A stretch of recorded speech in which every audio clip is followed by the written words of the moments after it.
امت مسلمہ کو درپیش چیلنجز یا امت مسلمہ کو آج کے دور میں کیا چیلنج ہے اور ان کا حل کیا ہے وہ رکھنے کی میں کوشش کروں گا۔ ابھی بھی ہم یہ سمجھ رہے ہیں کہ حکومت مان جائیں گی تو مسئلہ حل ہو جائے گا، لیکن ہم ابھی بھی بھول چکے ہیں کہ رب جب تک راضی نہیں ہوں گا مسائل حل ہونے والے نہیں ہیں، کہ امت مسلمہ کسی بھی دور میں بغیر چیلنجز کے کبھی نہیں رہی، یاد رکھیں یہ بات کو آپ سمجھ لیں۔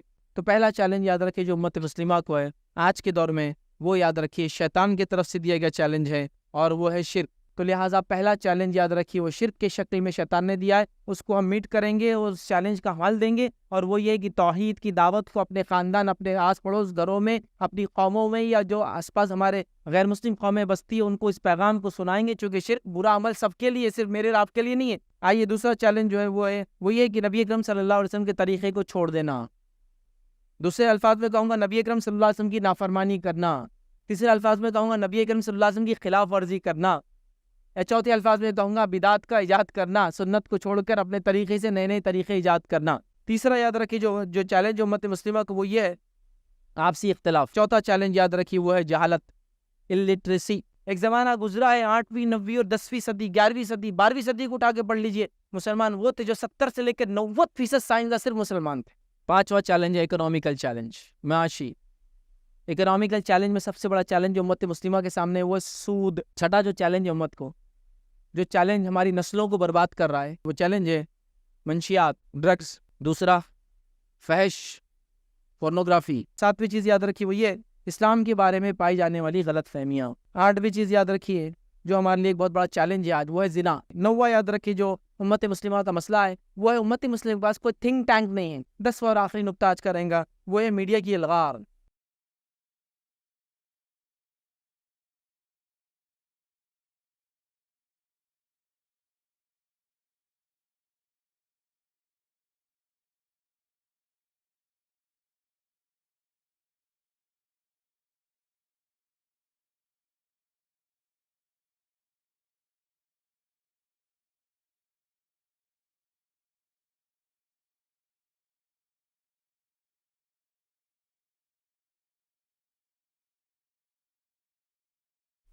اب جلسے کو آگے بڑھاتے ہوئے بغیر کسی تمہید کے آپ کے چہتے اور مشہور و معروف مقرر فضیلت الشیخ ایڈوکیٹ فیض سید حفظہ اللہ سے گزارش کرتا ہوں ادب و احترام کے ساتھ کہ آپ مائک پر تشریف لائے اور حالات حاضرہ میں امت کو چیلنج اور اس کا حل سامعین کے سامنے پیش کریں۔ فضیلت الشیخ ایڈوکیٹ فیض سید حفظہ اللہ۔ بسم اللہ الرحمن الرحیم، الحمد للہ رب العالمین، والصلاة والسلام علی خاتم النبیین والمرسلین، رب اشرح لی صدری ویسر لی امری واحلل عقدۃ من لسانی یفقہوا قولی۔ وقال عز وجل فی القرآن المجید اعوذ باللہ من الشیطان الرجیم بسم اللہ الرحمن الرحیم والعصر ان الانسان لفی خسر الا الذین آمنوا وعملوا الصالحات وتواصوا بالحق وتواصوا بالصبر، اما بعد۔ تمام تعریفیں اس اللہ عز و جل کے لیے لائق و زیبا ہے جو تمام جہانوں کا بنانے والا اور اسے پالنے والا ہے، اور درود و سلام اس کے آخری نبی محمد صلی اللہ علیہ وسلم پر۔ الحمدللہ، جیسا کہ آپ تمام کے سامنے اعلان کیا گیا تھا کہ آج انشاءاللہ عزیز بعد نماز مغرب آپ کے سامنے ایک خطاب ہوں گا، اور خطاب کا جو پہلی نشست یا فرسٹ سیشن ہوگا اس کے اندر میں آپ تمام کے سامنے جو ہے امت مسلمہ کو درپیش چیلنجز یا امت مسلمہ کو آج کے دور میں کیا چیلنج ہے اور ان کا حل کیا ہے وہ رکھنے کی میں کوشش کروں گا۔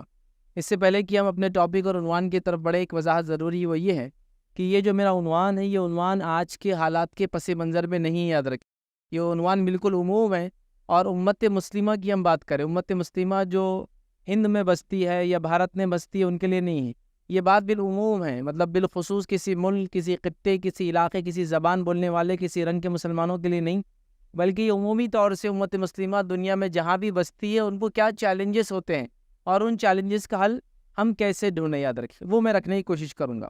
رہا مسئلہ یہ کہ جس دور سے، جن حالات سے امت مسلمہ گزر رہی ہے مختلف ممالک میں، اخبارات کو پڑھ کے، نیوز کو سن کر بہت اچھے خبریں یا بہت اچھے حالات تو معلوم نہیں ہوتے، یاد رکھیں ان حالات کا کیا حل ہے اس کے تعلق سے میں ایک عنوان آلریڈی دے چکا ہوں کہ فتنوں کے دور میں کرنے والے اعمال۔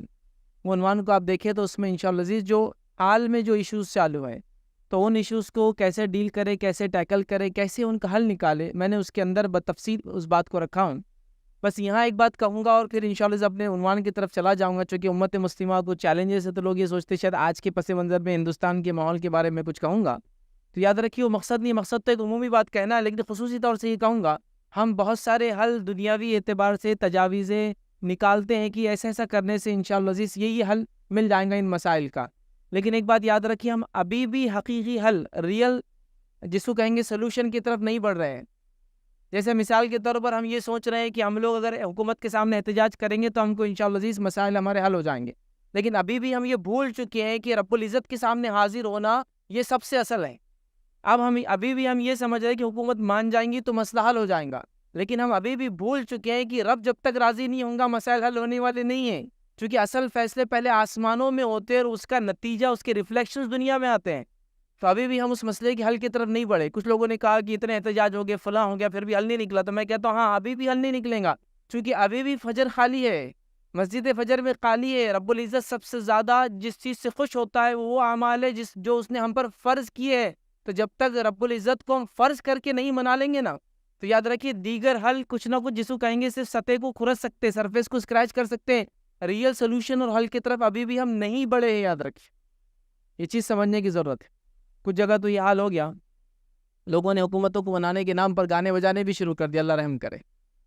رب کو منانا اگر مقصد ہوتا، رب کو راضی کرنا مقصد ہوتا اور ساتھ میں اپنا دباؤ حکومت پہ ڈالنا ہوتا تو ایک الگ بات، تو گویا ابھی بھی امت مسلمہ سپرفیشل جس کو کہتے ہیں نا سطحی چیزوں کے پیچھے پڑی ہے، ریئل ایشوز کی طرف نہیں گئی ہے۔ چلیے آئیے آگے بڑھتے ہیں، اور جو میرا آج کا ٹاپک تھا امت مسلمہ کو درپیش مسائل یا جو ان کے لیے چیلنجز ہیں اور ان چیلنجز کا حل کیا ہے میں رکھنے کی کوشش کروں گا۔ جو میں نے مسائل آپ کے سامنے میں رکھوں گا، میں نے 10 گنتی کے اعتبار سے رکھوں گا آپ کے سامنے، یہ 10 مسائل یا 10 چیلنجز وہ ہے جو میں نے سمجھا اس کو، یا عمومی طور سے جو میں نے دیکھا، اس بات کو آپ ذہن میں رکھے یاد رکھیں، ٹھیک ہے؟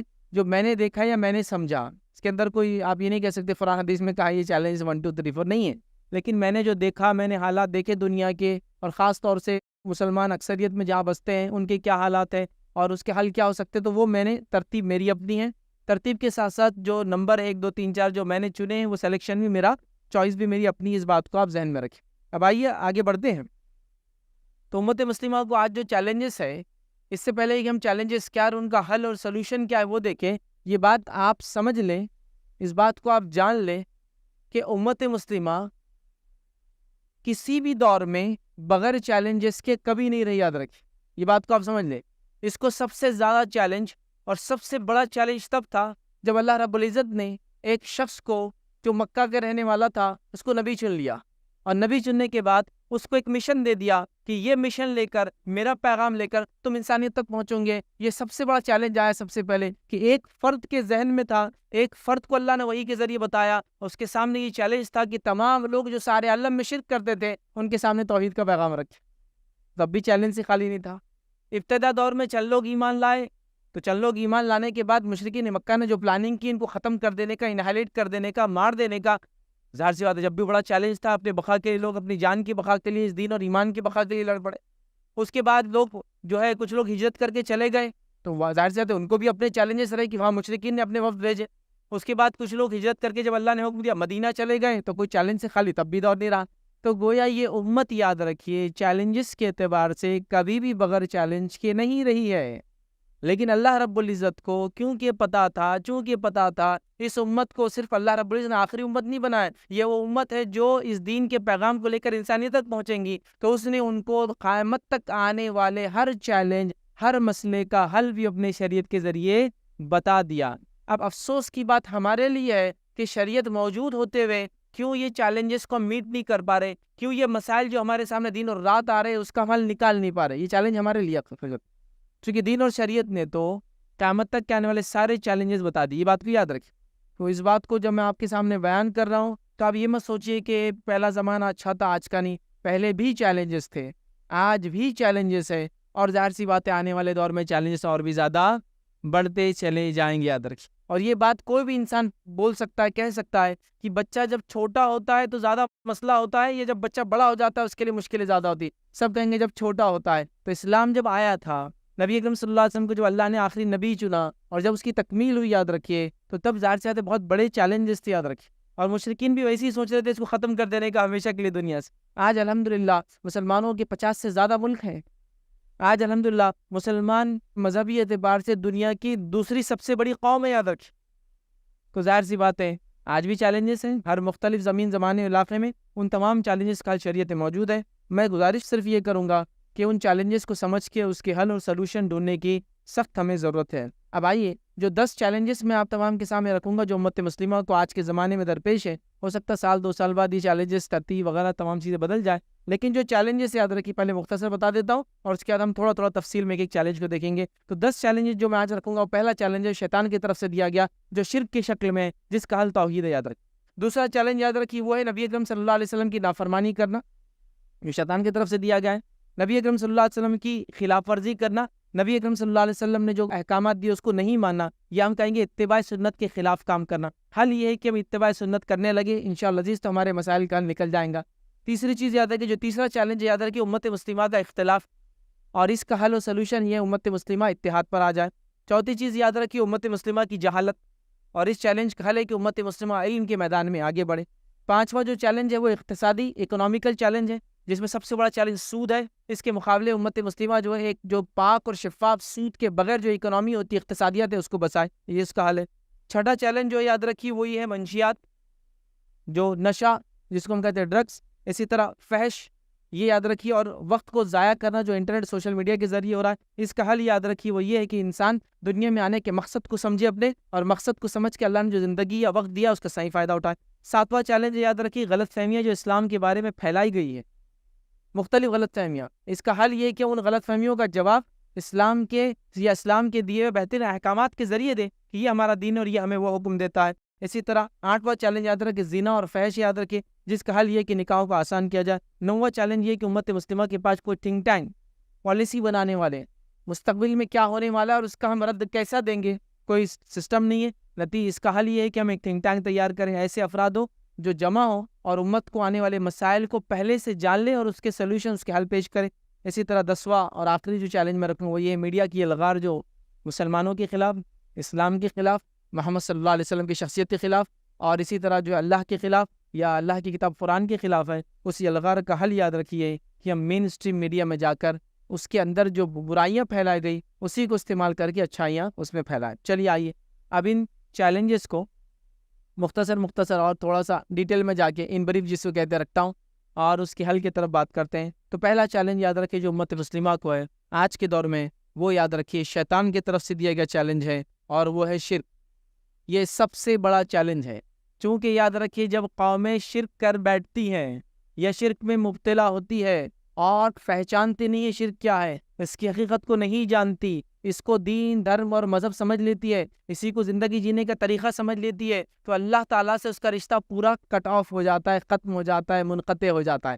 اب نتیجتاً پھر جو فیصلے ہوتے ہیں وہ دنیا کے اندر ہوتے ہیں، پھر فیصلے تعداد کے اعتبار سے ہوتے ہیں، پھر فیصلے اسباب کے اعتبار سے ہوتے ہیں، لیکن جب امت مسلمہ کا تعلق اپنے رب سے ہوتا ہے، وہ شرک نہیں کرتی ہے اور ایک رب کو مانتی ہے، تو یاد رکھیے پھر فیصلے تعداد پر نہیں ہوتے، فیصلے ٹیکنالوجی کی بنیاد پہ نہیں ہوتے، فیصلے جو ہے تم کون اور ہم کون پہ نہیں ہوتے، فیصلے وہ ہوتے ہیں جس نے اللہ کے راستے یا دین پر چلا، جس نے توحید کو تھاما۔ تو لہٰذا سب سے بڑا چیلنج جو شیطان نے امت کو دے دیا لا کر، اور امت اس میں غرق ہو گئی، ڈوب گئی، ملوث ہو گئی اور غرق ہو گئی، یاد رکھیے وہ یہ ہے کہ اس نے شرک میں ہمیں مبتلا کر دیا۔ یاد رکھیے افراد اور قوموں کا عروج اور زوال، انڈیویجولز اور سوسائٹیز کا عروج اور زوال، اوپر جانا اور نیچے آنا، یہ جو ہے پورا کا پورا اسی چیز پر ہے کہ وہ اپنے رب کو ایک جانتی ہے اور مانتی ہے یا شرک کر بیٹھتی ہے۔ اگر وہ توحید پر ہوتی ہے، ایک جانتی ہے، تو وہ بلندیوں پر جاتی ہے، اور جب وہ شرک کر بیٹھتی ہے تو وہ جو ہے خسارے میں جاتی ہے اور دنیا اور آخرت کا اس کو نقصان ہوتا ہے۔ یاد رکھیں اس بات کو سمجھ لیں۔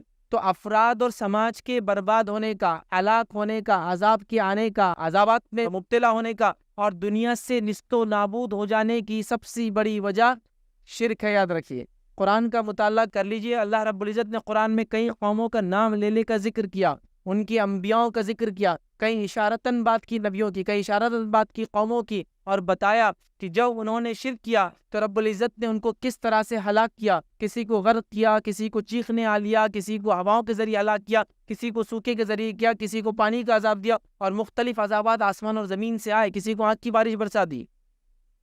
تو اللہ رب العزت یاد رکھیے جب قوم شرک کرتی ہے تو اسی طرح کا سلوک ان کے ساتھ کرتا ہے. تو امت مسلمہ کو جو سب سے بڑا چیلنج ہے آج وہ یہ ہے کہ وہ شرک سے باہر نکلے اور حقیقت میں اسلام کیا ہے اس کو جانے. اور یہ چیلنج شیطان کی طرف سے دیا گیا, یاد رکھیے. اب اس چیلنج کا حل کیا ہے؟ چیلنج کا حل یاد رکھیے کہ امت مسلمہ توحید پر قائم رہے, امت مسلمہ توحید پر چلے. یاد رکھیے چونکہ شرک کی قباحت اور شرک کے تعلق سے میں سمجھتا ہوں آپ سب نے کئی باتیں سن رکھی ہوں گی, لیکن کتنی افسوس کی بات ہے اتنا سب سننے کے بعد آج بھی ہم لوگ یہ کہتے ہیں وہ گھر میں ابھی بڑوں کی ذرا اصلاح نہیں ہوئی, ابھی وہ شرک میں لگے. وہ ذرا ابھی گھر میں عورتوں کی اصلاح نہیں ہوئی, ابھی وہ شرک میں لگے. وہ ذرا ابھی جو ہے ہمارے بڑے بھائیوں کی اور چھوٹوں کی اصلاح نہیں ہوئی. سبحان اللہ, مطلب انبیاء علیہ الصلوۃ والسلام کی جو جماعت آئی 1,24,000 انبیاء ہے, جس کے اندر 313 یا 315 رسول گزرے, سب کا مشن سب کی دعوت صرف توحید تھا. اور آج بھی ہمارا حال یہ ہے کہ اتنے لوگ اتنے انبیاء آنے کے بعد بھی ہم کہہ رہے ابھی اصلاح نہیں ہوئی, تھوڑا سا اور وقت درکار ہے.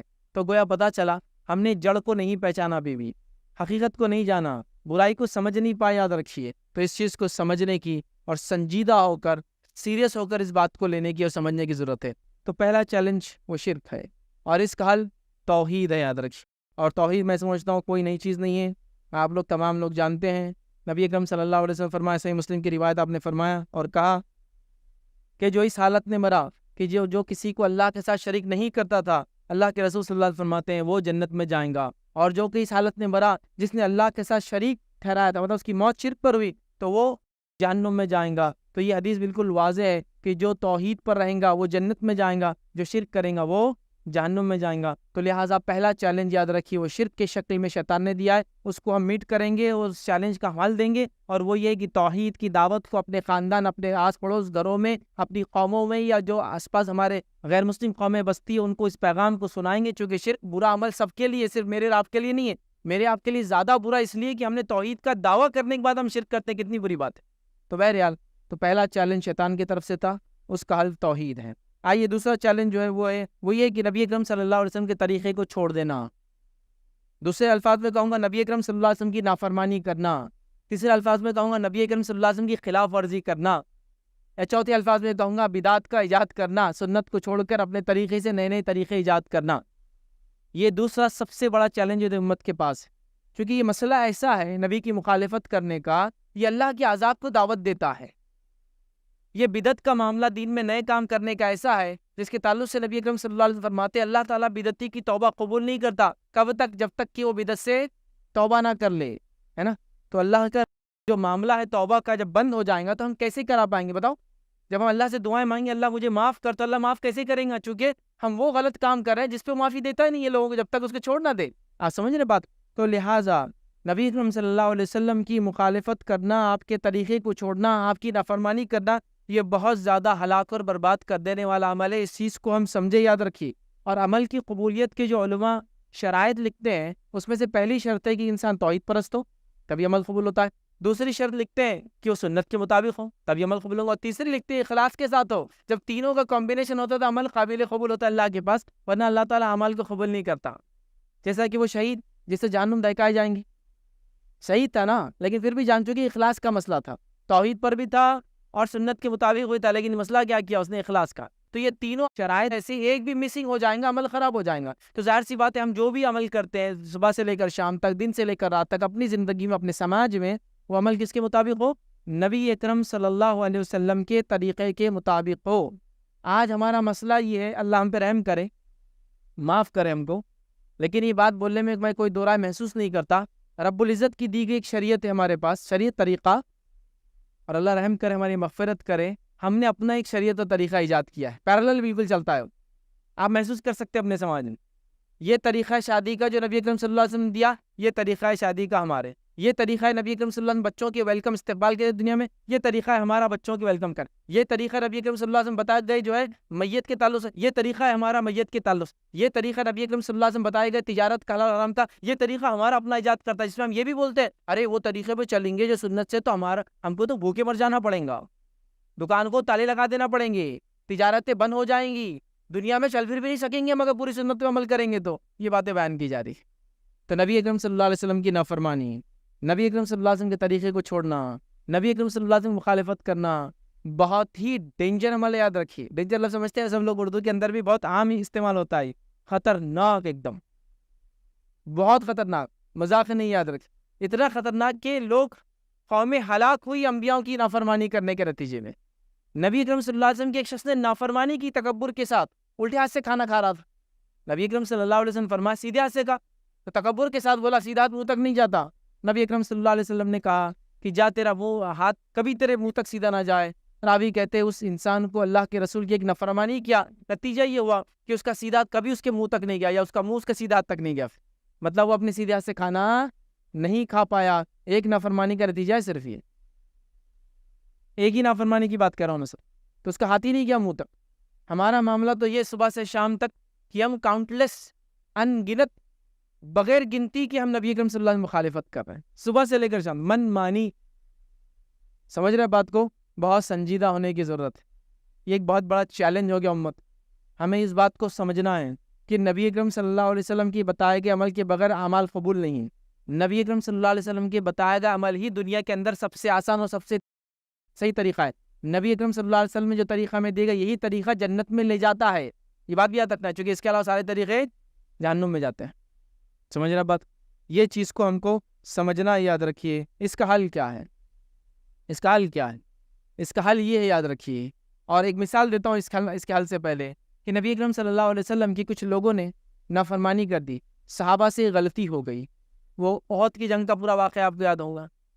کچھ صحابہ کو نبی اکرم صلی اللہ علیہ وسلم، جن کی تعداد 50 بتائی جاتی ہے، ایک پہاڑ پہ احد کے کھڑے کر دیا، چونکہ احد پہاڑ جو ہے میدان کے بیچ میں تھا اور جنگ آگے ہو رہی تھی۔ اگر پیچھے بھی اس کے راستہ تھا آنے کے لیے، اگر وہ راستہ خالی چھوڑ دیا جاتا تو دوسری فوج پیچھے سے گھس سکتی تھی۔ تو آپ نے 50 لوگوں کو پیچھے کی طرف رکھ دیا تھا تاکہ جب جنگ ہو تو دشمن پیچھے سے اٹیک نہ کرے۔ آپ صلی اللہ علیہ وسلم نے ان سے کہا کہ دیکھو تم لوگ یہاں کھڑے ہوں گے اور جب تک میرا حکم نہ آئے تم اگر یہ بھی حالت دیکھ لو کہ ہم کو جو ہے ہم شکست کھا گئے اور ہمارا جو ہے گوشت جو ہے چڑیا جو ہے گدھ وغیرہ لے کر بھی چلے جائے تو بھی تم اتر کے مت آنا، تمہارے لیے حکم یہیں کھڑے رہنا۔ اب جو ہی یہ ہوا کہ پہلے ہی اس کے اندر فوج مسلمانوں کی آگے بڑھ چڑھی اور جو دشمن پیچھے ہٹنے لگا اور اس کی ہوا اکھڑنے لگی، تو کچھ لوگوں نے اختلاف کیا اور کہا نہیں، نبی اکرم صلی اللہ علیہ وسلم کا معنی یہ تھا کہ اگر جیتنے لگی تو مسئلہ نہیں، تو ہم اب اتر جاتے۔ اختلاف ہوا، کچھ لوگ اوپر رہ گئے اور باقی سب اتر گئے۔ نتیجہ یہ خالد بن ولید رضی اللہ عنہ جو ایمان نہیں لائے تھے پیچھے سے داخل ہوگا، وہ لوگوں کی بھی جان چلی گئی جو اوپر تھے۔ نبی اکرم صلی اللہ علیہ وسلم کو کتنا نقصان ہوا آپ سب جانتے ہیں، آپ کے دانت شہید ہوئے، آپ کے گال کے اندر زیرہ کا کچھ حصہ دس گیا اور آپ لہو لعان ہو گئے، پورا واقعہ آپ سب جانتے ہیں۔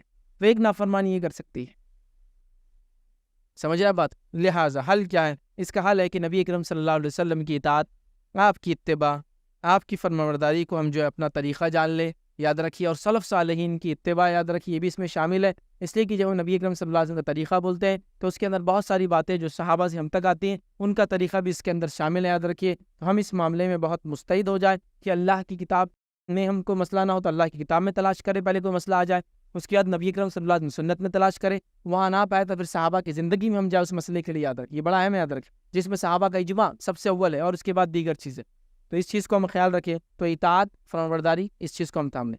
تیسرا یاد رکھیے جو چیلنج امت مسلمہ کو، وہ یہ ہے آپسی اختلاف۔ آپسی اختلاف امت مسلمہ کا تیسرا بڑا چیلنج ہے، اور اس کو میں نے تیسرے مقام پہ اس لیے رکھا کہ جامع ترمذی کی ایک روایت ہے جس میں نبی اکرم صلی اللہ علیہ وسلم فرمایا اور کہا کہ شیطان اس بات سے مایوس ہو چکا ہے کہ نمازی اس کی عبادت کریں گے، لیکن وہ اس بات سے ابھی بھی مایوس نہیں کہ ان میں جھگڑا لگائیں گا۔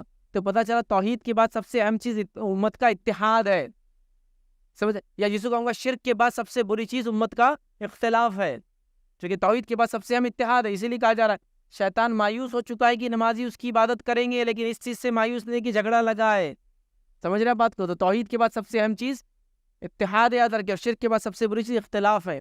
تو اتحاد امت، آپسی اختلاف یاد رکھیے، یہ سب سے بڑا چیلنج آج ہمارے سامنے، جس کے نتیجے میں ہم اس کی سزائیں بھگت رہے ہیں۔ میں آپ کو کیا بتاؤں اتحاد کی اسلام میں کیا اہمیت ہے؟ میں صرف یہ بات آپ سے کہہ سکتا ہوں، ہمارا جو ہے ہمارا رب ایک، ہمارا کلمہ ایک، ہماری کتاب ایک، ہمارا نبی ایک، ہمارا قبلہ ایک۔ لوگوں کو کتنا اختلاف ان مسائل میں، ہمارا سب کچھ ایک ہے، لیکن مسئلہ یہ ہے کہ مسلمان ایک نہیں، یاد رکھیں۔ تو یہ بڑا چیلنج ہو چکا ہے۔ میں آپ کو کیا کہوں، دین نے تو اتنی اتحاد کی بات بتائی، اتحاد کو اگر سمجھنا ہے تو معمولی سی چھوٹی سی اللہ کی مخلوقات کو دیکھ لیں، جن کو جانور کہتے ہیں، چرند پرند کہتے ہیں، مچھلیاں ہوتی ہے یہ بھی اتحاد کے فائدے جانتی ہے، اختلاف کے نقصان جانتی ہے. ہر چھوٹی مچھلی کبھی بھی جھنڈ میں ملیں گی آپ کو، اور جھنڈ میں ایسا چلتی ہے کہ بڑی مچھلیوں کو ایسا نظر آتا ہے کہ مجھ سے بھی بڑی مچھلی آ رہی ہے، اور بڑی مچھلیاں اکیلی چلتی ہے. یاد رکھ، ویلز کو دیکھ لیجیے اکیلے کی، چھوٹی مچھلیاں جھنڈ کے جھنڈ لاکھوں اور کروڑوں کی تعداد میں ایک جگہ ہوتی ہے. جانور بھی اس چیز کو جانتے ہیں کہ 4-5 سانڈ اگر مل جائے، جو میل ہوتا ہے کسی جانور کا جس کو بل کہتے ہیں، سانڈ بولتے ہیں اردو زبان کے نام زبان میں، تو وہ بھی 4-5 مل جائے تو ایک خوخار شیر کو بھی کھدڑ کے پھینک دیتے ہیں، مطلب اپنے اور اپنے ریوڑ سے دور کر دیتے ہیں. لیکن جب ان میں اختلاف ہو جاتا ہے تو شیر ہر روز ایک کو لقمہ بنا لیتا ہے اپنا، ہے نا. تو وہ جانور بھی سمجھتے ہیں کہ اختلاف نقصان دہ ہے. آپ اطراف میں دیکھو، آپ چھوٹی کلاس میں ہوں گے تو ایک کہانی آپ نے ضرور سنی ہوگی. ایک باپ ہوتا ہے، مرنے کے وقت قریب ہوتا ہے، 5-7-10 بچے ہوتے ہیں. کہانی بھی پرانی ہوگی چونکہ اتنے بچے تو ہوتے بھی نہیں بہرحال، لیکن اسٹوری ہے. اس کے اتنے بچے تھے، 2 لکڑیاں لاؤ کہتا ہے، سب لکڑیاں لاتے ہیں، ایک بچے کو ایک لکڑی ہاتھ میں دیتا ہے اور سب کو توڑو، سب مل کے اس کو توڑ دیتے ہیں، ہے نا. پڑھی نا کہانی. اس کے بعد وہ پورے لکڑیوں کو جمع کر کے گٹھا بناتا ہے، کہتا ہے اب توڑو، تو نہیں ٹوٹتی ہے. تو گویا کہانیوں کے ذریعے، اسٹوریز کے ذریعے، جانوروں کے برتاؤ دیکھ کر دنیا میں ہم سمجھتے، یاد رکھیں کہ چھوٹی چھوٹی قومیں جب متحد ہو جاتی ہے تو دنیا میں انقلاب لا لیتی ہے. اختلاف نے ہم کو پارا پارا کر دیا. آج امت مسلمہ، دنیا یہ بتا رہی ہے کہ امت مسلمہ اب 2 بلین کے قریب پہنچنے والی ہے. 1.8 یا 1.9 بلین ہماری تعداد ہے، مطلب 190 کروڑ کے قریب ہماری تعداد دنیا میں ہے. لیکن حیثیت کیا ہے؟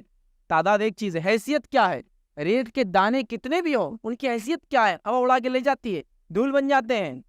لیکن وہیں ریت کے چند دانے جب مل جاتے ہیں، جن کو سیمنٹ کہتے ہیں ہم انگلش زبان میں، جو کہ پتھر کا ایک چورا ہوتا ہے، کالے پتھر کا، جب وہ جم جاتا ہے تو وہ ایک ایسی مضبوط چیز بن جاتا ہے کہ عمارتیں بن جاتی ہے اس کے ذریعے، سڑکیں بن جاتی ہے اس کے ذریعے، کیا کچھ نہیں کرتا. یاد رکھ، سمجھ رہا بات. لیکن ریت کے اگر تھیلے کے تھیلے ڈالتے تو کوئی فائدہ نہیں دیتے ہیں، لیکن وہیں جب وہ ریت جم جاتی ہے نا تو کچھ کر پاتی ہے. میں مثال دیتا ہوں، اتحاد کی کیا تھی. نبی اکرم صلی اللہ علیہ وسلم مکہ سے ہجرت کر کے مدینہ پہنچے، وہاں 2 قبیلوں میں اختلاف، اوس اور خزرج میں. نبی اکرم صلی اللہ علیہ وسلم وہاں پہنچے، ان میں اتحاد قائم ہوا. اس اتحاد کے نتیجے میں آپ نے کیا دیکھا؟ پوری اسلامی تاریخ جانتی ہے، مدینہ دارالامن بنا، اور وہ ایک مثالی اسٹیٹ بن گیا، صرف مسلمانوں کے لیے اور قیامت تک کے لیے نہیں، پوری انسانیت کے لیے ایک مثالی اسٹیٹ بن گیا ہو. کہ اتنے شدید لڑنے والے 2 قبیلے جب اتحاد پہ آتے ہیں تو یہ نتیجہ نکلتا ہے اس کا. تو اسلام تو جب مدینے میں آیا تھا تو اس نے اختلاف کو اتحاد میں بدل دیا تھا. سبحان اللہ، کیا مسئلہ ہے ہمارے ساتھ کہ سب سے زیادہ اختلاف ہمارا دین میں ہی ہے، یا سب سے زیادہ اختلاف ہمارا دین کے نام پر ہے. مسجد الگ، سلام بند. ہماری مسجد میں آئے تو دھو کے جانا پڑے گا، اس مسجد میں فلاں مسلک کے علاوہ داخل نہ ہو، اس مسجد میں آئے تو پھر ہاتھ پیر ٹوٹے تو سلامتی اور ہڈی جوڑنے کا مسئلہ آپ کا رہا، کیونکہ آپ آئیں گے تو پھر ہم وہ کریں گے جو ہم کو کرنا ہے. اور سب سے آخر میں ہر کسی نے دوسرے کو کافر ٹھہرا دیا. تو نتیجتاً میں اکیلا مومن ہوتا ہوں، تمام آس پاس کی امت مسلمہ کے سمندر، کافروں کے سمندر میں اکیلا متحد گھومتا ہوں. لیکن افسوس کی بات کیا ہے معلوم آپ کو؟ تعجب کی بات کیا ہے معلوم آپ کو؟ کہ سارے غیر مسلم ہم کو مسلمان سمجھتے ہیں اور ہم ایک دوسرے کو کافر کہتے ہیں. تعجب کی بات یہ ہے کہ سارے نان مسلم ہم کو مسلم کہتے ہیں اور ہم ایک دوسرے کو آپس میں کافر کہتے ہیں. کتنی تعجب کی خیز بات ہے نا. اتحاد کیا فائدہ دیتا ہے؟ ایک مثال دیتا ہوں، جدید مثال دیتا ہوں حال کی. مثال ایک ایسی قوم کی جن کی تعداد دنیا کی تعداد کی 1% بھی نہیں ہے. 1% زیادہ بول دیا میں نے، آدھا فیصد بھی نہیں ہے. دنیا کی تعداد ہے 7.5 جو ہے بلین، ارب جس کو کہتے ہیں 7.5 ارب، مطلب 7.5 کروڑ. تو اس کا 1% ہوتا ہے 7.5 کروڑ ہوتا ہے نا. تو 7.5 کروڑ کا آدھا ہوتا ہے، یاد رکھیے 4.25 کروڑ، وہ بھی نہیں ہے ان کی تعداد، مطلب وہ دنیا کا آدھا فیصد بھی نہیں ہے. دنیا کے حساب سے ان کی تعداد 14 ملین ہے، مطلب 1.4 کروڑ ہے، اور ان کے حساب سے ان کی تعداد 2 کروڑ ہے. ابھی حال کی بات کر رہا ہوں، یہ ابھی کی تعداد ان کی، وہ اتنے ہیں. لیکن جب وہ متحد ہوئے سن 1924 کے بعد، جو ان کی تاریخ کے مطابق وہ کہتے ہیں ہم 2000 سال سے جو ہے بھٹکے اور پریشان حال تھے دنیا میں، اور 1924 میں وہ ایک ملک میں جمع ہونا انہوں نے شروع کیا. 1948 آنے تک انہوں نے اپنا ایک اسٹیٹ قائم کیا، اور اس کے بعد آج وہ جس مقام پہ وہ دنیا کے سپر پاور ہیں. آج یاد رکھ، اس اسٹیٹ کا نام ہے اسرائیل، وہ جگہ جس پہ انہوں نے قبضہ کیا اس کا نام ہے فلسطین، اور اس قوم کا نام ہے یہود، جو ہم سے پہلے ایمان والے تھے. آدھا فیصد بھی نہیں ان کی تعداد. سائنس اور ٹیکنالوجی میں 90% دماغ ان کا ہے. سائنسداں جتنے دنیا میں گزر رہے 90% ان کی ایجاد ہے، ان کی پیداوار. اس کو کہیں گے عام زبان میں، یہ وہ لوگ ہیں جنہوں نے ایجادات، یہ صدی، پچھلی صدی، اس کے پچھلی صدی. 1.5 ارب 1.4 کروڑ، 2 کروڑ. 2 کروڑ کا آدھا، 4.5 کروڑ. 4.5 کروڑ کا آدھا. 4.5 کروڑ کا آدھا. 4.5 کروڑ کا آدھا. یہ صدی، پچھلی صدی، اس کے پچھلی صدی. تو میں مثال کیوں دے رہا تھا، چھوٹی سی قوم ہے، اتحاد پر آ گئی، 2000 سال سے پریشان حال تھی، لیکن اپنے 12 قبیلوں کے اختلاف کے باوجود، کیسا اختلاف تو معلوم آپ کو، موسیٰ علیہ السلام کو کہتے ہیں موسیٰ ہم کو پانی کے چشمے چاہیے، وہ بھی 12۔ میں سوچتا ہوں ایک نل آ گیا کارپوریشن کا تو پورا محلہ بھر لیتا ہے، ان کو 12 کیوں چشمے ہونا تھا؟ ہر قبیلہ دوسرے کو اپنے سے الگ، نہیں ان کے ساتھ ہم ملیں گے ہی نہیں، تو 12 چشمے تھے ان کے لیے الگ الگ، اتنا اختلاف۔ لیکن جب صرف دنیاوی فائدے کو انہوں نے دیکھا اتحاد کے، جڑ گئے، تو آج دیکھیے ان کے اتحاد نے کیا کمال دے دیا۔ جہاں بستے ہیں، جہاں ملک ہے اطراف میں پوری مسلم بستیاں ہیں، ہزاروں کلومیٹر تک کوئی نان مسلم کنٹری نہیں ہے، لیکن پھر بھی وہاں ایک وقار کے ساتھ زندگی جی رہے ہیں، ڈٹ کر چیلنج دے رہے ہیں۔ یہ اتحاد کا فائدہ انہوں نے اٹھایا، دنیا میں دینی نہیں۔ تو ہم کیوں اتنے دور ہو گئے؟ ہم نے کیوں یہ سبق سیکھ لیا اختلاف کا؟ ہر مسئلے کے نام پہ دوسرے کو ہم دور کر رہے ہیں، چھوڑیے، نزدیک آنے کی ضرورت ہے، یاد رکھیے۔ تو لہٰذا اس کا حل اتحاد ہے۔ اتحاد کا میں رکھ چکا ہوں، ہمارا رب ایک، ہماری کتاب ایک، ہمارا نبی ایک، ہمارا کلمہ ایک، اور ہمارا قبلہ ایک، ہمارا کعبہ ایک، سب ایک ہے۔ تو ہماری اتحاد پہ آنے کی سخت ضرورت ہے، یاد رکھیے۔ چوتھا چیلنج یاد رکھیے، وہ ہے جہالت، الٹریسی۔ امت مسلمہ دین اور دنیا دونوں میں اتنی جہل اسی کو انتہا نہیں۔ ایک صاحب ایک مرتبہ سوال کرنے لگے ایک عالم دین سے کہ مجھے یہ تو پتا ہے کہ فرض نماز کو وضو ضروری ہے، لیکن میرا سوال یہ ہے کہ نفل نماز بغیر وضو کے ہو جاتی ہے کیا؟ یہ علم کا حال ہے، یہ علم کا حال ہے۔ اب کیا بولیں گے آپ؟ اچھا، یہ جو جہالت کا جو اندھیرا ہوتا ہے، اس میں آپ لکڑی سمجھ رہے ہیں، آپ لکڑی لے کے، بیت لے کے اس کو چلائیں گے، لٹ لے کے مارنے کی کوشش کریں، اس کو فرق نہیں پڑتا، وہ لکڑی ہوا میں گم جائیں گی۔ لیکن جہالت کے اندھیروں کو مٹانے کے لیے ایک چھوٹی سی روشنی چاہیے، وہ اس اندھیرے کو ختم کرنا شروع کر دیتے ہیں، علم کی روشنی چاہیے۔ تو جہالت ایک بڑا چیلنج ہے دین اور دنیا کا ہمارا، یاد رکھیے۔ دین میں کیا جہالت ہے میں اس کی مثالیں دے نہیں سکتا ہوں، لوگوں نے توحید کو شرک، شرک کو توحید بنا دیا، اب کیا بولوں اس سے زیادہ۔ نبی اکرم صلی اللہ علیہ وسلم آخری نبی ہے جن کے امت میں ہونے کے لیے انبیاء نے خواہش کی ہے، وہ نبی ہم کو ملنے کے بعد بھی ہم دوسروں کی پیروی اور اتباع میں لگے ہیں، ان کے اوپر ان سے آگے لے جاتے ہیں دوسروں کے قول کو۔ یہ ہماری جہالت کا حال ہے۔ اور دنیاوی جہالت کا کیا حال ہے؟ سچت کمیٹی کی ایک رپورٹ آئی تھی، اس میں بتایا گیا کہ مسلمان نوجوان 4% سے بھی کم لوگ جو ہے گریجویشن لیول تک پڑھتے ہیں۔ گریجویشن سمجھتا 12ویں کے بعد، انٹر فرسٹ اینڈ 2، مطلب 11ویں 12ویں کے بعد جو آتا ہے وہ گریجویشن ہوتا 1%۔ تو یہ دنیا کا حال ہے۔ دین کا حال میں بتا چکا ہوں، مجھے اور ڈیٹیل میں جانے کی ضرورت نہیں۔ تو ہمیں علم کی روشنی کو، اس کا حل کیا ہے؟ علم کو عام کرنا ہے، علم کی شمع کو جلانا ہے، علم کو عام کرنا بڑی اہم چیز ہے، یاد رکھیے۔ یہ بہت، اور علم میں سے بھی یہ جو ہے ثواب جاریہ مرنے کے بعد بھی چلنے والی چیزوں میں سے ایک ہے، یاد رکھیے۔ علم کو عام کیجیے، جہالت کے اندھیرے مٹ جائیں گے۔ جہالت کو مارنے سے، اس کو گالی دینے سے کوئی فرق نہیں پڑتا، اس کو مار لگتی بھی نہیں، اس کو روشنی جلنے سے پرابلم ہوتا ہے، چونکہ وہ اندھیرا ہے، اور روشنی علم جو ہے وہ روشنی ہے، وہ اندھیرے کو ختم کر دیتی ہے۔ تو اس کا معاملہ یہ ہے کہ ہم علم میں آگے بڑھے، اس سے بھی زیادہ۔ اور ایسا نہیں کہ ہمارے پاس ایسا کبھی نہیں تھا، کبھی کبھار ہوتا ہے نا قوموں میں کچھ مہارتیں ہوتی ہیں۔ نبی اکرم صلی اللہ علیہ وسلم نے جب نبوت کا دعویٰ کیا تو ہرقیل بادشاہ نے کیا پوچھا تھا ابو سفیان جو وہاں موجود تھے، کیا ان کے خاندان میں ان سے پہلے کوئی لیڈر یا بادشاہ رہا ہے کیا؟ ہو سکتا کبھی اس خواہش میں یہ آدمی اپنے آپ کو نبوت کا دعویٰ کر رہا ہوتا ہے نا، تو خاندان، تو ہم لوگوں کے پاس ایسا ورثہ موجود ہے آلریڈی۔ ہمارے پاس ایک ایسا کوئی نئی چیز نہیں کرنا ہے، ایک ایسا ورثہ موجود ہے کہ وہ تم تھے، وہ ہم تھے، یاد رکھیے، جس نے یورپ کو انڈسٹریل ایج دیا۔ آپ کو کیا لگتا ہے 16ویں صدی میں یورپ نے اچانک کمپنیاں ڈیولپ کرنا شروع کر دی، انڈسٹریل ایج ان کے اندر آ گیا، کولونائزیشن، انہوں نے لوگوں کو کالونی بنا کے قبضہ کرنا چلو گیا، کیپٹلزم کا بول بالا انہوں نے کر دیا۔ آپ مذاق سمجھ رہے ہیں؟ سوال یہ ہے کہ جو قوم اپنے آپ کو 700 سال تک یہ مانتی تھی کہ ہم ڈارک ایجز میں تھے، اندھیرے کال سے ہم گزرے تھے، 7ویں صدی سے لے کر 16ویں صدی تک، 1000 سال تقریباً، تو ان کے پاس اچانک انڈسٹری کیسے آ گیا؟ آسمان سے اتری اور سیدھا لگ گئی؟ کہیں نہ کہیں تو کچھ ہو رہا تھا۔ یہ مسلمان ملک تھے جو سائنس، ٹیکنالوجی اور ترقیات میں ایسے آگے بڑھ چکے تھے کہ یہ ٹائم مشین جس کو کہیں گے، وقت دیکھنے کے آلات ایجاد کر چکے تھے۔ یہ لوگ بہت سارے نئے نئے ایجادات میتھمیٹکس، سائنس، ٹیکنالوجی، انجینئرنگ میں کر چکے تھے۔ یہ لوگ انجن بنا چکے تھے۔ کرینک شافٹ کی ایجاد مسلمانوں نے کی، جو بنیاد ہے کسی بھی انجن کا، اس کا مقصد یہ ہوتا ہے کہ روٹری موشن کو لینئر موشن کرنا، گول گھومنے والی چیزوں سے سیدھی طاقتیں پیدا کرنا۔ تو انجن کیسا گھومتا ہے گاڑی کا؟ گول۔ لیکن پسٹن کیسا گھومتا ہے؟ کرینک شافٹ سیدھا گھومتا ہے، جس سے گاڑیاں چلتی ہے۔ یہ ان کی ایجاد تھی، وہ یہ کر چکے تھے پہلے سے۔ یہ الگ بات ہے کہ یورپ نے اس کو لیا اور سیدھے انڈسٹریلائزیشن چالو کر دیا، اور مسلمان یاد رکھیے اس کے بعد ان کا زوال آنا شروع ہو گیا۔ تو ہم سائنس میں بھی آگے تھے۔ ایک زمانہ گزرا ہے 8ویں 9ویں اور 10ویں صدی، 11ویں صدی، 12ویں صدی کو اٹھا کے پڑھ لیجئے، مسلمان وہ تھے جو 70 سے لے کر 90% سائنسداں صرف مسلمان تھے۔ میں کوئی نئی چیز نہیں کہہ رہا ہوں آپ سے. ہمارے اسلاف یہ کارنامے انجام دے چکے ہیں آلریڈی. سائنس، ٹیکنالوجی، وہ جب دین میں آگے تھے وہ دنیا میں پیچھے نہیں تھے. یہ بات کیوں کہہ رہا ہوں؟ ہم سمجھتے ہیں ہم دین میں آگے ہوں گے دنیا میں پیچھے رہ جائیں. نہیں، ایسا نہیں ہوگا، یاد رکھیے. ہم جب دین میں پیچھے ہوں گے تو دنیا میں پیچھے ہوں گے. جب دین میں آگے تھے تو دنیا میں بھی آگے تھے. تو آج بھی اگر دین میں آگے ہوں گے تو دنیا میں آگے انشاءاللہ جی ضرور ہوں گے. علم، دین اور دنیا کا علم حاصل کیجیے. آئیے آگے بڑھتے ہیں. 5واں چیلنج ہے اکنامیکل چیلنج، معاشی. اکنامیکل چیلنج میں سب سے بڑا چیلنج جو امت مسلمہ کے سامنے ہے وہ سود. سود سمجھتے ہیں ہم؟ انٹرسٹ، یوسری، ٹھیک ہے، اس کو بولتے سود. یہ سود بہت بڑا چیلنج ہے. ایسا کون سا مسلمان ہے جو میری بات ابھی سن رہا ہے یا ٹی وی کے ذریعے سنیں گا یا سوشل میڈیا پہ سنیں گا، وہ بولے گا نہیں ہم میرے کو نہیں مانتا سود حرام ہے. آپ کی لیکچر میں پہلی بار سنا. میں مسلمان دنیا میں کہیں بھی رہتا ہو، کہیں بھی بستا ہو، اس کو اتنا تو معلوم ہے کہ شراب حرام ہے. اس کو تو اتنا تو معلوم ہے کہ سود حرام ہے. یہ ایسی چیزیں معلوم آپ کو، اس کو اتنا تو پکا معلوم ہے سور کا گوشت حرام ہے، اور اس کو اتنا بھی پکا معلوم ہے کہ 4 شادیاں حلال ہے.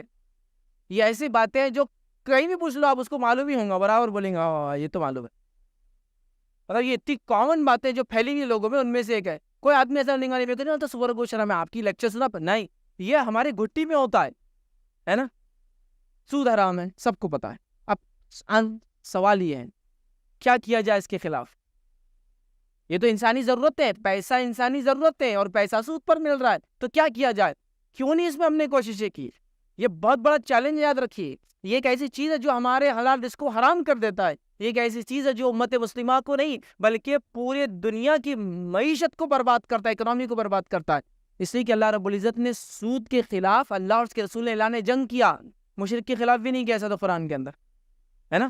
اللہ اور اس کے رسول سود کے خلاف اعلان جنگ کرتے قرآن نے کہا، تو ایسا تو مشرک کے خلاف نہیں کیا گیا. اس لیے کہ سود ایک ایسا مسئلہ کرتا ہے جس میں آپ اگر سمجھنا ہے تو سمجھیے. 2007 جس نے دیکھا، جو لوگ سمجھدار تھے، شیئر مارکیٹ جب سمجھتے تھے 2007 میں، وہ گواہی دے سکتے ہیں. اچانک ایک دن ہوا کہ بولے شیئر مارکیٹ ڈوب گیا اور لوگوں کا لاکھوں کروڑ روپیہ ایک دن میں غائب ہو. کہاں ہوا؟ یہ سودی اکنامی ہوتی ہے. اس کا غبار ایسا پھولتا ہے پھولتا ہے پھولتا ہے پھولتا ہے، اور ایک دم کچھ تو بھی ایک بچہ آگے کوئی دوسرا ایسا پین یا ناخن مارتا ہے، پھٹ بول کے پھٹ جاتا، اور جو بچتا ہے وہ ایسا چھوٹی سے ایک ٹکڑا. ہاں، پگا پھٹنے کا کیا دکھتا ہے؟ جب پھولتا ہے تو آپ بولیں گے اوکے. اب بڑے بڑے بلوس ہوتے ہیں نا، آپ کو پہچاننے کے لیے، راستہ بتانے کے لیے، یہاں سرکس ہے، یہاں سیمینار لگاتے ہیں، کتنے بڑے ہوتے ہیں، آپ پھوڑ دیتے تو ٹکڑے ٹکڑے پڑے ملیں گے. یہ ہوتا حال. سود یہ کرتا ہے، یہ انسانیت میں غلامی کو عام کر دیتا ہے. یہ مالدار کو مالدار اور غریب کو غریب کرتا ہے. یہ مالدار ملکوں کو ظالم بنا دیتا ہے. یہ قتل اور خون کو عام کر دیتا ہے. یہ غریبی، بھکمری اور ارتداد، لوگ مرتد ہو جاتے، اسلام چھوڑ دیتے ہیں اس کی وجہ سے. چونکہ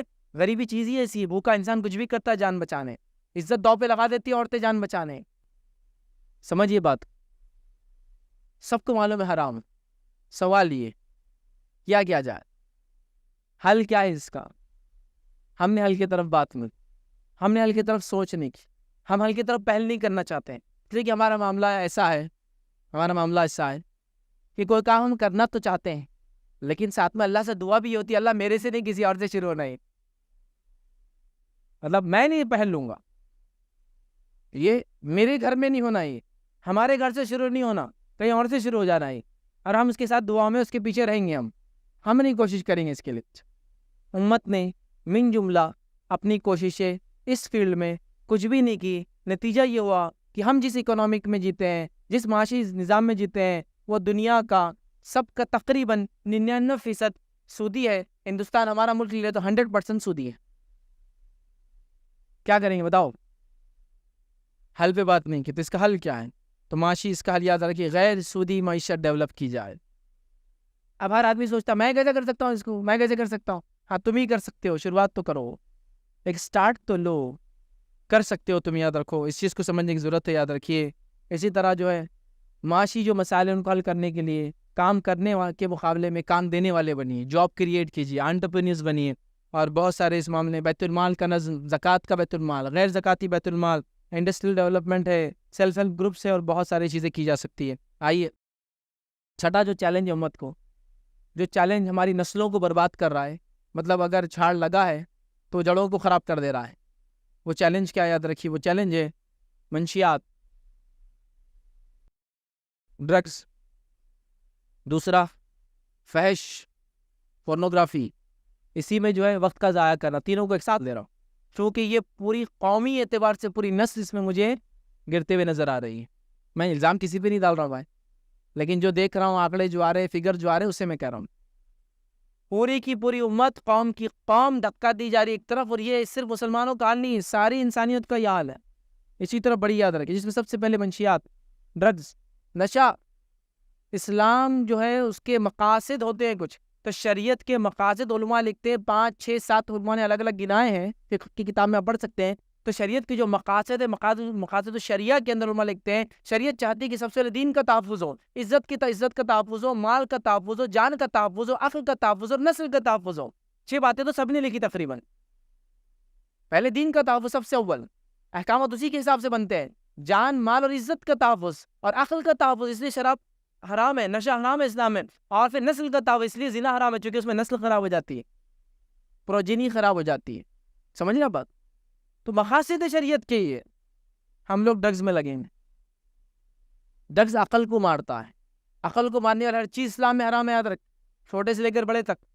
ابن ماجہ کی روایت ہے، نبی اکرم صلی اللہ علیہ وسلم نے فرمایا ہر وہ چیز جس کے کھانے سے چکر آئے وہ حرام ہے. ایک روایت فرمایا ہر وہ چیز جس کے کھانے سے چکر آئے وہ خمر، نشے کے، شراب کے حکم میں داخل ہے وہ بھی. آپ سمجھ رہے ہیں؟ اور نشہ کے تعلق سے بہت سخت وعیدیں یاد رکھیے، میں ان وعیدوں میں جا کے وہ سب کو پتا ہے. مسئلہ یہ ہے کہ اس کے سلوشن کی طرف جایا جائے. کیوں ہماری نئی نسلیں نشوں کی طرف جا رہی ہے؟ وہ صرف والدین کی لاپرواہی کی وجہ سے، بچوں سے بات نہیں کرنے کی وجہ سے، بچوں کے مسائل پہ دھیان نہیں دینے کی وجہ سے، ان کے ایشوز کو سالو نہیں کرنے کی وجہ سے وہ اس طرف جاتے ہیں. اور ان کو ایسے لوگ ہوتے ہیں بازار میں جو شکاری جیسے ہوتے ہیں نا، وہ شکار کے لیے انتظار کرتے ہیں اور ہمارے بچوں کو پکڑ لیتے ہیں. دوسرا اسی کے اندر یاد رکھے فحش، جو اتنی عام ہو چکی ہے، جو سوشل میڈیا کی وجہ سے اور انٹرنیٹ کے عام ہونے کی وجہ سے اور انٹرنیٹ کے فری ہونے کی وجہ سے ہو چکی ہے. یاد رکھیے کہ لوگ تعجب کرتے ہیں، اور یہ تعجب خیز بات ہے. جو لوگ اگر گلف وغیرہ میں رہتے ہوں گے تو آپ کو اگر 1 GB ڈیٹا چاہیے تو 50 ریال میں آتا ہے. کینیڈا وغیرہ کے اندر تو آپ افورڈ نہیں کر سکتے ملٹی میڈیا فون، چونکہ آپ کو 4G انٹرنیٹ اتنا مہنگا ہے. یہاں تو پوری امت کی امت، پوری نسل اور پوری قوم کو برباد کرنے فری دے دیا گیا سب. کیا تو دنیا کی کوئی ملک میں آپ بتائیں گے فری ڈیٹا ملتا ہے؟ یہاں آپ لوگوں پر پاگل پن سوار ہے روز ڈیٹا خرچ کرنے کا. لوگ صدقوں میں ڈیٹا دے رہے ایک دوسرے کو، شام اور رات ہو رہی، ختم ہو رہا، تو لے لے فری ہاٹ اسپاٹ، تو لے لے. حالت یہ ہے. اور آپ گلف میں جائیے، وہ تو خالی دیکھتے ہیں ریچارج کرنا ہے. حج وغیرہ عمرے کے لوگ جاتے ہیں، وہ سمجھتے انڈیا کیسا جائیں گے اور 300 روپے کے ریچارج میں پورا مہینہ چل جائے گا. وہاں گئے تو 50 روپے کا بولتا ہے 1 GB، 50 ریال کا. ارے وہ حساب کرتا ہے 1000 روپیہ 1 GB. تو بولتے ہیں ہاں ایسا ہی اتنا لمیٹڈ استعمال کرنا، اور اس لیے IMO بات کرتے ہیں، وائس چیٹ نہیں، وہ ویڈیو چیٹ نہیں کرتے ہیں. مہنگا یہاں تو سب پکڑ چاپی چل رہا ہر چیز. اور قوم کو لگا بس یہ تو جینے کا زندگی طریقہ ہے.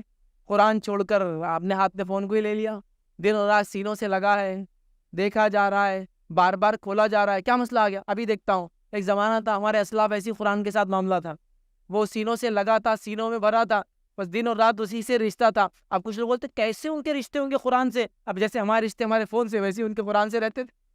اتنا لگاؤ تھا دن رات، چونکہ ان کا تعلق انٹرنیٹ سے نہیں، سرور سے نہیں جڑتا، تعلق رب سے جڑ جاتا تھا. اس کی وجہ سے وہ مزہ آتا تھا ان پہ. قوم برباد ہو رہی ہے. دیکھنے فری ہے، فری کا سب سے زیادہ غلط استعمال ہو رہا، اتنا غلط کہ میں نہیں بتا سکتا ہوں. آپ میں آنکڑے اور فگر دوں گا تو آپ تعجب کریں گے. کچھ لوگ کہتے ہیں نہیں دینا چاہیے، اس سے بدنامی ہوتی ہے. بدنامی سے کیا لینا دینا؟ حقیقت ہے یہ. حقیقت کو چھپانے سے کچھ نہیں ہوگا. یہ دھوکے میں بھی آتا ہے، میری گاڑی خراب ہے نہیں بیچنا، بتانا نہیں چاہیے. چلیں گا کیا؟ ابھی تو بتانا ہی پڑیں گا آپ کو، چونکہ اس سے تعلق ہے کسی کی زندگیوں کا. آج ہماری زندگیاں برباد ہو رہی ہے. ڈاکٹر سے جا کے آپ ملاقات کیجیے، جو خاص طور سے وہ ڈاکٹر سے جو جنسی امراض کے تعلق رکھتے ہیں. وہ کہتے ہیں کیسز ایسے آ رہے ہیں جیسے کہ ایک باڑھ آ گئی ہمارے پاس. مطلب ٹائم نہیں کاؤنسلنگ کرنے کا. پیشنٹ کو دیکھ کے ہٹال دے رہے، بھائی اب آگے بور کریں گے اسی کاؤنسلنگ کا. تھک گئے وہ لوگ. مطلب آپ اندازہ لگائیے، لوگ اس قسم سے بیماریوں میں، اس قسم سے برائی میں اور اس قسم سے لگے ہیں. اچھا یہ صرف مردوں کے لیے نہیں ہے، یہاں اسی تعداد میں جتنی تعداد میں لڑکے ہیں، نوجوان لڑکے، اتنی تعداد میں نوجوان لڑکیاں. کسی زمانے میں نے ایک بار کہا تھا نوجوان لڑکیاں ڈرگز لیتے ہیں، سگریٹ پیتے، لوگ ہنستے تھے مجھ پر. اب تو ویڈیوگرافی عام ہو چکی ہے. دیکھ لیجیے آپ، ویڈیوز آ رہے ہیں چھپ کر پی رہے، گیلریز میں پی رہے، کسی نے ریکارڈ کر کے ڈال دیا. ٹھیک ہے، ایک آدمی نے دھوکہ دے رہے ہیں مسلمانوں کو، برقع پہن کے پیا ہوں گا. ارے ہزاروں ویڈیوز پڑے ہیں بھائی، حقے پینے کی اور سگریٹ اور بیڑیاں پینے کی اور تمباکو کھانے کی اور ڈرگز اور نشہ لینے کے. قائم یہ سب میں عام ہو چکی ہے ڈرگز اور پورنوگرافی. اسی طرح خالی وقت ضائع کرنا، جو آج سب سے زیادہ ہو رہا ہے. آپ کتنا وقت خالی ضائع کرتے, صرف میں کہوں گا آپ کے موبائل میں ایک ایپ ڈالی جو آپ کو بتاتا ہے آپ کا اسکرین ٹائم, کہاں اسکرین کا زیادہ استعمال ہوا, وہ پورا ویک کی اور ڈیلی رپورٹ دیتا ہے. سمجھ جائیں گے آپ کتنی دیر ویڈیوز دیکھے, کتنی دیر فیس بک ویڈیوز دیکھے, کتنی دیر یوٹیوب دیکھے, اس کو دیکھے رپورٹ سمجھ میں آتا ہے. گھنٹوں 2-3 گھنٹے ہمارے ہر آدمی کے, جس کو اللہ نے جتنا مال دیا اتنا زیادہ خالی وقت تو اسی میں برباد کر رہا ہے آج. 2 گھنٹوں کی ویڈیوز, نیند نہیں آتی, بولے آپ کی ویڈیوز دیکھے اور فیس بک. میں تو ہاں تم کو لت لگ گئی, اس کا مطلب میری ویڈیوز مت دیکھو, تم عادت کو چھوڑو. ٹھیک ہے. چھٹی چیز یاد رکھیے, اس کا حل کیا ہے؟ اس کا حل یہ ہے کہ انسان نشے سے دور ہو, اپنی کاؤنسلنگ کروائے, ڈاکٹر سے ملے اور اس کو چھوڑنے کریں. جہاں تک معاملہ پورنوگرافی کا ہے, اس کے لیے آپ کو کاؤنسلنگ کی ضرورت ہے. سائیکیٹرسٹ جائیے, ڈاکٹر سے ملیے, انشاءاللہ جس وہ آپ کی کاؤنسلنگ کریں گے اور آپ کو اس نشے سے نکالیں گے. جہاں تک معاملہ انٹرنیٹ کا ہے, فری ٹائم یوز کرنے کا ہے, اس کے لیے تو میں کوئی سلوشن نہیں دوں گا جب تک کہ آپ اپنے دل کو مضبوط نہ کریں کہ مجھے اس چیز کو چھوڑنا, اس عادت کو اپنے سے دور کرنا ہے. 7ویں چیز یاد رکھیے, وہ یہ اسلام کے بارے میں پائی جانے والی غلط فہمیاں. اسلام کے بارے میں پائی جانے والی غلط فہمیاں یاد رکھیے, مسکنسیپشنس اتنے زیادہ ہو چکے جس کی آج کوئی انتہا نہیں. یاد رکھیے, ٹو مچ جس کو کہتے ہیں, بہت زیادہ ہو چکی, یاد رکھیے. اب یہ مسائل یاد رکھیے, اس کی بنیاد پر آج مسلمانوں کے بارے میں لوگ غلط سوچتے ہیں.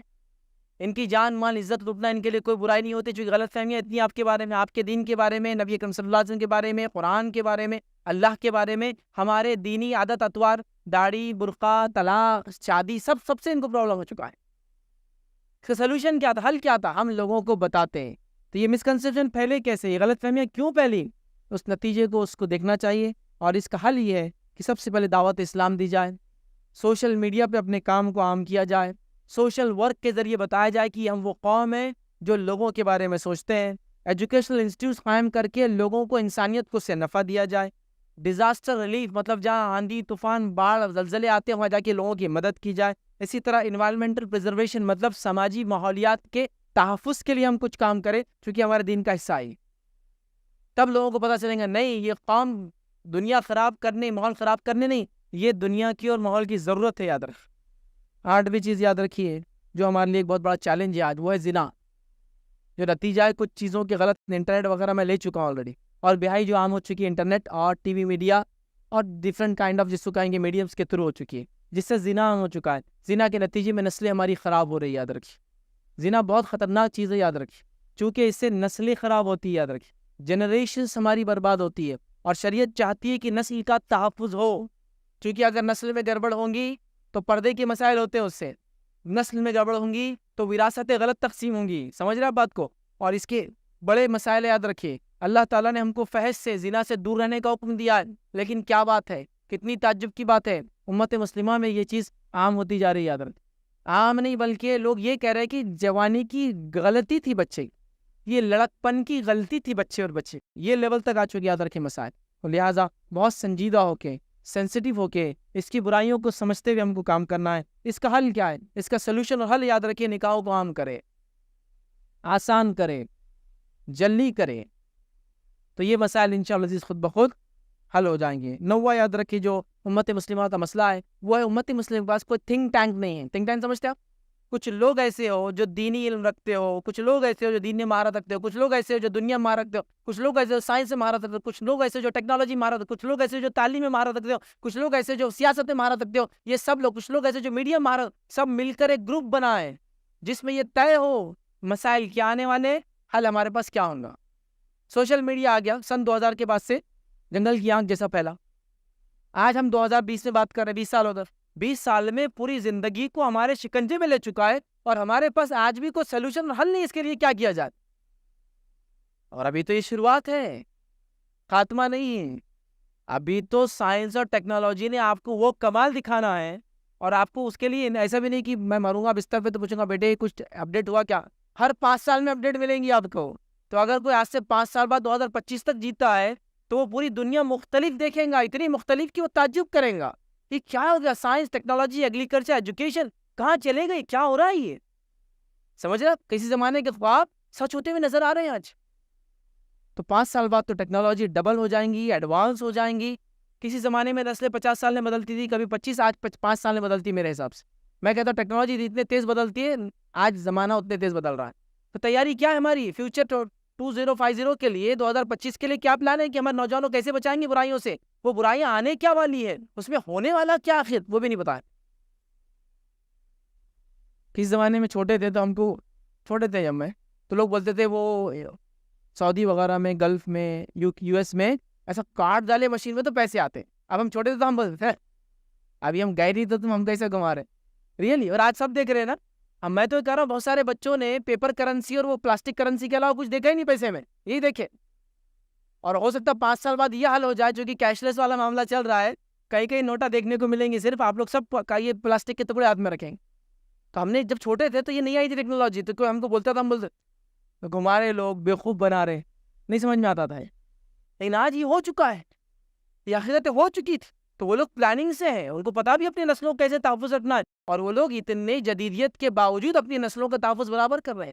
جن لوگوں نے دنیا کے سب سے اچھے ہینڈ سیٹس، سب سے اچھے اسمارٹ فونز بنائے، انہوں نے اپنے بچوں کو کبھی یوز کرنے کی، استعمال کرنے کی اجازت نہیں دی، کیونکہ وہ جانتے تھے اس کے نقصان کیا ہے. سمجھ رہے بات؟ تو لہٰذا تھنک ٹینک نہیں، نہ کوئی ریلیجیس لیڈرشپ ہے، نہ کوئی ورلڈلی لیڈرشپ ہے، پولیٹیکل بھی نہیں. عیسائیوں کے پاس کم از کم پولیٹیکل لیڈرشپ ہے نا، پوپ ہے، کچھ بھی ہو تو چلے جاتے، آ جاتے، سب بولتے ہیں آپ پوپ آئے تھے، عیسائیت آ کے گئی. ہاں بس کون ہے ایسا کوئی لیڈر؟ کچھ بھی نہیں، کوئی پولیٹیکل، کوئی ریلیجیس، کوئی لیڈرشپ نہیں ہے ہمارے پاس. اس کی ضرورت ہے کہ تھنک ٹینک بنائیں اور ہم آگے کی فیوچر پلاننگ کریں. 10واں اور آخری نقطہ آج کا رہیں گا، وہ ہے میڈیا کی الغار. یہ ایک بہت بڑا چیلنج ہے، میڈیا کی الغار ہوئی ہم پہ. میڈیا نے کیسے الغار، میڈیا نے ہم پہ یہ الغار کی براڈ کاسٹ میڈیا کے ذریعے، میڈیا نے ہم پہ الغار کی آڈیو ویڈیو کے ذریعے، میڈیا نے ہم پہ الغار کی خبروں میں لکھ کر، میڈیا نے ہم پہ الغار کی اسلام کے خلاف، مسلمانوں کے خلاف، نبی اکرم صلی اللہ علیہ وسلم کے خلاف، اللہ کے خلاف، قرآن کے خلاف، مسلمانوں کے دینی اعمال کے خلاف، ان کی داڑھی، ان کا برقع، ان کی طلاق، ان کے نکاح، ان کے بچوں کی پیدائش، ان کی ختنہ، سب کے خلاف. اب تو حال یہ ہوگا کہ آپ وہی مت کھولیے بس، کیونکہ جو آپ کر رہے سب غلط ہے. ختنہ ظلم ہے بچوں پر، برقع ظلم ہے عورتوں پر، داڑھی ظلم ہے نوجوانوں پر، فلاں ظلم ہے ان پر، یہ ظلم ہے اس پر، فلاں ظلم ہے. ایسا مطلب وہ تو یہ چاہ رہے کہ جیسے ہم ہیں ویسے تم جیو، یہی طریقہ دنیا جینے کا. بس یہ الغار ہو گئی، میڈیا کی الغار ہو. میڈیا آپ کو اتنا دباتا ہے، میڈیا نے اتنی برائی پھیلائی، یاد رکھے جس کی کوئی انتہا نہیں. جس کے نتیجے میں کیا ہوتا ہے، جب قوموں میں مسائل کھڑے ہوتے ہیں، اختلاف قوموں میں ہوتا ہے، تو لوگ وہ بدلہ اپنا فسادات کی شکل میں نکالتے ہیں کہ یہ فلاں برے لوگ ایسا ایسا کرتے ہیں. تو میڈیا کی الغار میں ہم نے کیا کیا؟ میڈیا کے اندر ہمارا ریپرزنٹیشن کچھ بھی نہیں یاد رکھے، کچھ بھی نہیں یاد رکھے. نہیں آپ کہیں 50 ملک ہے، 50 ملک بھی ہے، تو جو ان کا میڈیا ہے نا، وہ میڈیا پرٹیکولرلی مسلم میڈیا ہی ہے. صرف ایسا کوئی مسلم چینل بتائیے جو مسلمانوں کا ہو، جو دنیا میں نیوز دیتا ہو، بتائیے. یہ چینل ہے جو دنیا کی خبریں سننا ہے، تو آپ کو جو پہلا سوال آتا ہے آپ بولتے ہیں اس پہ جائیں گے. وہ ایک بھی نہیں ملیں گے، ایک بھی نہیں ملیں گے. چلیے کوئی ایسا نیوز پیپر بتائیے کہ آپ کو لگتا ہے یہ خبر آئی دنیا میں کچھ ہوتا ہوں، وہ نیوز پیپر کو اوتھینٹک مان کے اس کا حوالہ دیں گے. کوئی ایک نیوز پیپر بتائیے. ہمارے اس ملک کے عزیز میں کوئی ایسا نیوز پیپر بتائیے جو انگلش ہو، جو مسلمان چلاتے ہو، بڑا کوئی لوکل لینگویج کا نیوز پیپر، مراٹھی، تیلگو، ملیالم، ہندی، مراٹھی، کوئی بھی زبان کا جو مسلمان چلاتے ہو، ایک بتائیے. ہم صرف اردو پیپر چلاتے ہیں اور اس کے نہیں چلنے پر روتے ہیں. ارے اردو پیپر چلیں گے بھی کیسے جب ہمارے بچے انگلش میڈیم میں ڈال کے ہم پڑھاتے ہیں؟ یار بنیادی سوال ہے، مسئلہ بنیادی ہے نا. 95% بچے انگلش میڈیم میں جاتے ہیں ہمارے، تو اردو پیپر چلیں گے کیوں؟ اس کے ریڈرز کمی ہونے والے، ظاہر سی بات ہے. گھروں میں بھی اردو کی تعلیم نہیں.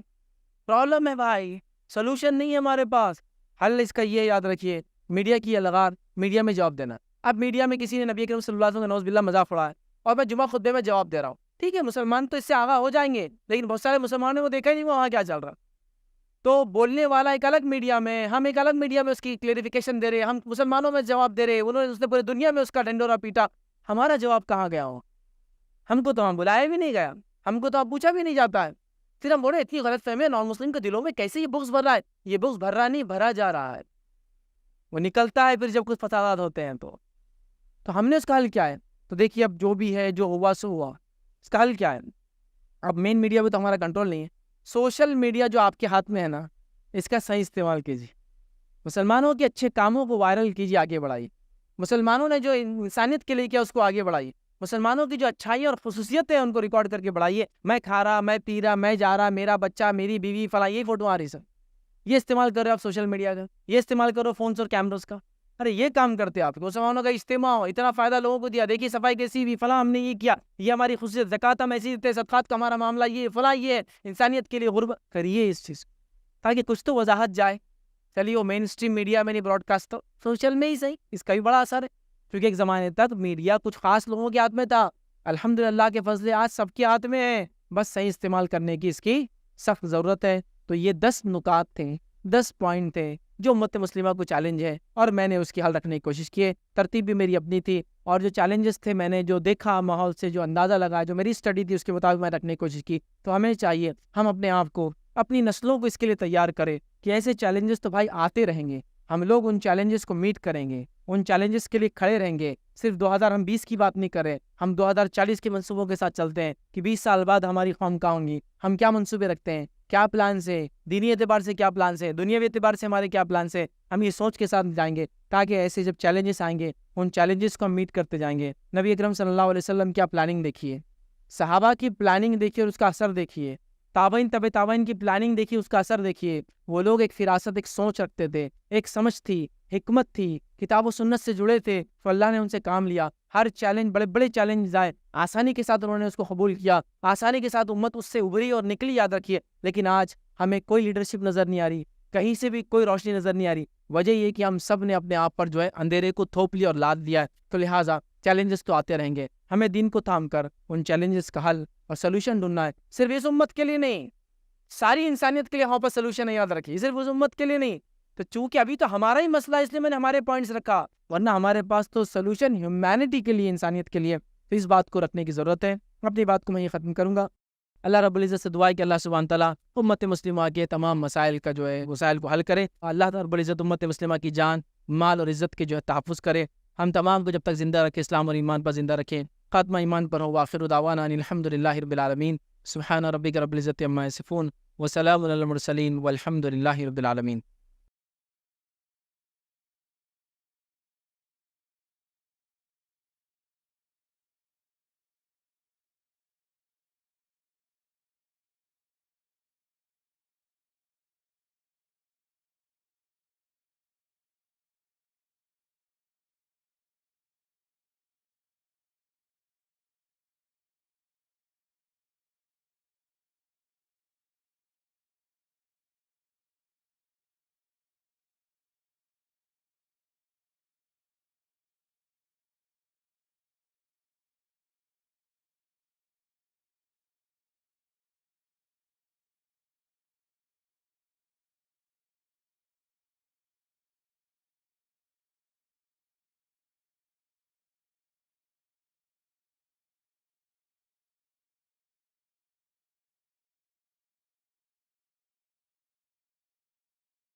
السلام علیکم، آپ بھی ہمارے اس کام میں تعاون کریں اپنی زکات و صدقات کے ذریعے۔ ڈونیشن ڈیٹیلز کے لیے ڈونیٹ اس پر کلک کریں۔ اگر آپ کو ہمارے ویڈیوز پسند آئے ہیں تو اسے شیئر کریں اور سب کے حقدار بنیں۔ روزانہ ہمارے ویڈیوز کو پانے کے لیے ہمارے یوٹیوب چینل کو سبسکرائب کریں اور بیل آئکن دبائیں۔ ہم سے دیگر سوشل میڈیا پہ جڑنے کے لیے ویڈیو میں دیے گئے آئی ڈی کو سرچ کریں۔ جزاک اللہ۔